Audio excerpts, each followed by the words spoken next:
Dabhol beach येथे यंदा कासव संवर्धनाला चांगले यश मिळताना पाहायला मिळतंय। अनुकूल वातावरण, स्वच्छ समुद्र किनारा आणि स्थानिकांच्या सहकार्यामुळे या परिसरात कासवांची संख्या वाढताना दिसतेय। त्यामुळे दाभोळ बीच कासवांसाठी सुरक्षित आणि पोषक अधिवास ठरतोय। यावर्षी दाभोळ बीचवर आढळलेल्या कासवांच्या घरट्यांचं संरक्षण करून त्यांची काळजीपूर्वक निगा राखण्यात आली आहे। त्यापैकी 9 घरट्यांमधून तब्बल 409 कासवांची पिल्लं बाहेर पडून समुद्राकडे झेपावली आहेत। सोबतच इतर 5 घरट्यांमधून 497 पिल्लांना सुरक्षितपणे समुद्रात सोडण्यात आलं। यावेळी स्थानिक नागरिक, स्वयंसेवक आणि वन विभागाच्या कर्मचाऱ्यांनी विशेष काळजी घेतली आहे।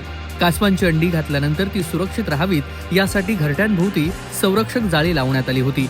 पिल्ले बाहेर पडण्याची वेळ आल्यानंतर त्यांना सुरक्षितपणे समुद्रापर्यंत पोहोचवण्याची व्यवस्था करण्यात आली। या प्रक्रियेमुळे अनेक पिल्लांना सुरक्षितपणे समुद्रात जाणं शक्य झालंय। कासव संवर्धनाच्या या उपक्रमामुळे पर्यावरण संवर्धनाबाबत जागरूकता वाढत असून स्थानिकांमध्ये याबाबत सकारात्मक प्रतिसाद पाहायला मिळतोय। भविष्यात देखील अशा उपक्रमांमुळे कासवांची संख्या वाढण्यास मदत होणार असल्याचा विश्वास दाभोळकरांनी व्यक्त केलाय।